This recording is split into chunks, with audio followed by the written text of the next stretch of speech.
Yeah DVS గారు sir విన్నారు MS బాబు గారు మాట్లాడిన మాటలు. అంటే ఇతర ప్రాంతాల్లో అంటే ముఖ్యంగా వారు అన్నట్లుగా వారు చాలా స్పష్టంగా చెప్పారు, ఓసీల సీట్ల విషయంలో మాత్రం ఎక్కడ పెద్దగా మార్పులు చేయకుండా కేవలం మా నియోజకవర్గాల్లో మాత్రం ఎందుకు మార్పులు చేస్తున్నారు, అంత గ్రాఫ్ పడిపోయింది, ఏ సర్వేలను మీరు నమ్ముకున్నారు, ఎందుకు సర్వేల పేరు చెప్పి మాకు అన్యాయం చేస్తున్నారు అనేది చెప్తా ఉన్నారు. ఇంకా చాలామంది ఉన్నారు, ఇంకా బయటకు రావాల్సిన వారు ఉన్నారు. ఇంకా 2-3 రోజుల్లో ఇంకా అందరూ బయటకు వచ్చేందుకే ఎక్కువగా అవకాశం కనిపిస్తూ ఉంది. ఎట్లా చూడాలి?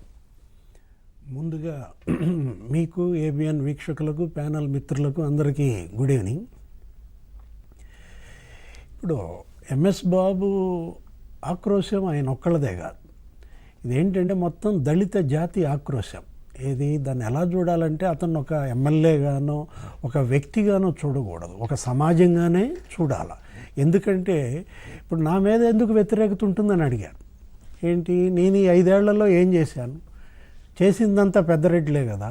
ఏదన్నా వ్యతిరేకత ఉంటే వాళ్ళ మీద ఉండాలి కానీ నా మీద ఎందుకు వ్యతిరేకత ఉంటుంది? నన్నెందుకు శిక్షిస్తారు? అంటే తప్పు చేసింది ఒకళ్ళైతే శిక్ష మరొకరికా? ఇదెక్కడి న్యాయం అని ప్రశ్నిస్తున్నారు. అంటే సామాజిక న్యాయం వైఎస్ఆర్ కాంగ్రెస్ పార్టీలో ఏ స్థాయిలో ఉంది, ఎంత దిగజారిపోయింది. వాళ్ళు చేసే సామాజిక సాధికార యాత్ర, ఆ బస్సు యాత్ర ఏదో అన్నారు కదా, దానిలో అది ఎంత మేరకు స్వచ్ఛత ఉన్నదనేది మనకు తెలిసిపోతుంది. ఇప్పుడు తను అడుగుతుంది ఏంటి, మా సీట్లు ఎందుకు మారుస్తున్నారు, పెద్దవాళ్ళ సీట్లు ఎందుకు మార్చరు? వాస్తవం. ఎందుకంటే జగన్మోహన్ రెడ్డి మేనమా ఉన్నాడు, రవీంద్రనాథ్ రెడ్డి కమలాపురం ఎమ్మెల్యే. ఆయన ఎంత మెజారిటీతో గెలిచాడండి? 2300 ఓట్లతో గెలిచాడు, జస్ట్ గట్టెక్కాడు. అంత వేవులో కూడా 2300 ఓట్లతో మెజార్టీతో ఒడ్డున పడ్డటువంటి రవీంద్రనాథ్ రెడ్డిని కౌన్సిలింగ్కి పిలవరా? ఆయన చీటీ చించేయరా? ఇతనెంత 25,000 మెజార్టీతో గెలిచాడు. ఎవరు? మన ఎంఎస్ బాబు. 60,000 మెజార్టీతో గెలిచాడు సంజీవయ్య.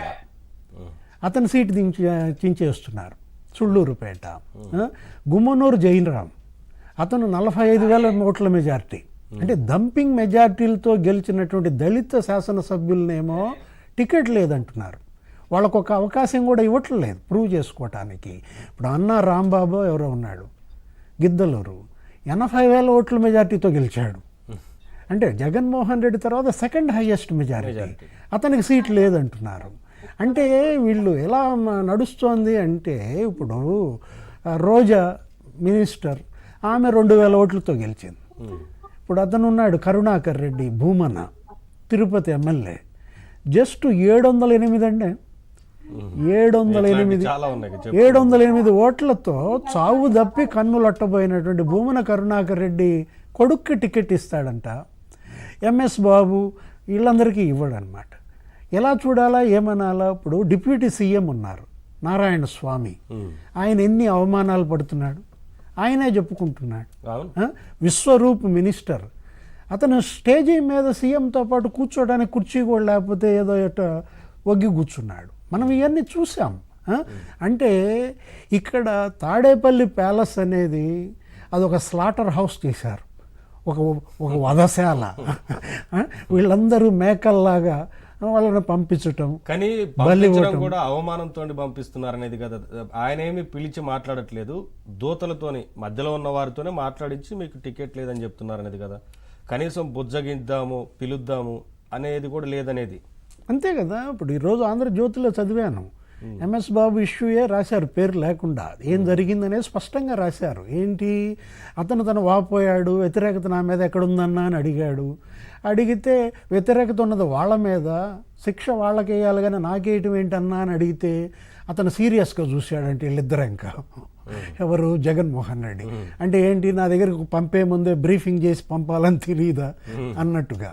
ఇప్పుడు ముందే ధనుంజయ రెడ్డి లేకపోతే సజ్జల వీళ్ళని కలవాల పెద్దిరెడ్డి, ఆ తర్వాత వాళ్ళు వీళ్ళ దగ్గర ప్రవేశపెడతారు. ఎవరి దగ్గర? జగన్మోహన్ రెడ్డి దగ్గర. అక్కడ నడుస్తుంది ఈ పోస్ట్ మార్టం, ఈ మరణ వాంగ్మూలం అక్కడ సబ్మిట్ చేయాలి. ఎంత దురదృష్టకర పరిస్థితులు. ఇప్పుడు బలహీన వర్గాల్లో నాయకత్వం ఎదిగి రావాలంటే కొన్ని దశాబ్దాలు పడుతుందండి. జెండాలు కట్టాలి, బ్యానర్లు కట్టాలి. అలా ఎదిగి వచ్చిన దళిత నాయకత్వాన్ని చిదిమేయకూడదు. ఇప్పుడు తెలుగుదేశం పార్టీ కావచ్చు, ఎన్టీఆర్, ఆ తర్వాత చంద్రబాబు వీకర్ సెక్షన్లో నాయకత్వాన్ని పెంచారంటే ప్రతిభా భారత్ ఎవరండి? ఆమె అసెంబ్లీ స్పీకర్ స్థాయికి ఎదిగారు.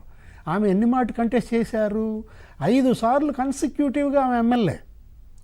ఎవరు? ప్రతిభా భారతి.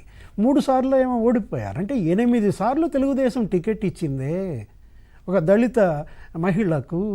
అది ప్రోత్సహించే విధానం. ఇప్పుడు బాలయోగి ఉన్నాడు, లోక్సభ స్పీకర్ స్థాయికి ఎదిగాడు. ఎలా ఎదిగాడు? ప్రోత్సాహం ఉంటేనే కదా. ఒక కోఆపరేటివ్ బ్యాంక్ చైర్మన్, ఒక జిల్లా పరిషత్ చైర్మన్ మంత్రిగా మారటం, రాష్ట్ర మంత్రిగా లోక్సభ స్పీకర్ స్థాయికి ఎదగటం అంటే అసలు ప్రోత్సహించేది రాజకీయ పార్టీలు కావచ్చు. గొప్ప అవకాశం ఇచ్చినట్లు. అంబేద్కర్ చెప్పింది అదే కదా. మనది ఇప్పుడు భారత రాజ్యాంగంలో ఇచ్చిన రిజర్వేషన్స్ యొక్క ఉద్దేశం ఏంటంటే వీళ్ళకి ఎస్సీలకి ఎస్టీలకి నియోజకవర్గాలు ఎందుకు రిజర్వ్ చేశారు? మీరు ఎస్సీలకి పోటీకి పెడుతున్నారు. ఆ ఎస్సీ గెలిచిన ఎమ్మెల్యే చుట్టూతా 2-3 మీ వర్గాన్నే పెడుతున్నారు. వాళ్ళని దాటి వీళ్ళు చేయటానికి వీల్లేదు. వాళ్ళ చెప్పు చేతల్లోనే వీళ్ళు పనిచేయాలి. అంత చేసి మెప్పు పొందినా వాళ్ళ చీటీ చించేస్తున్నారు. వాళ్ళని బలి చేస్తున్నారు. ఇప్పుడు ఇది బాబు ఆక్రోశం ఒక్కటే కాదు, మొత్తం దళిత సమాజం యొక్క ఆక్రోశంగా మనం చూడాలి. ఎస్ రఫీ గారు, సరే మీరు ఎంఎస్ బాబు గారు మాట్లాడిన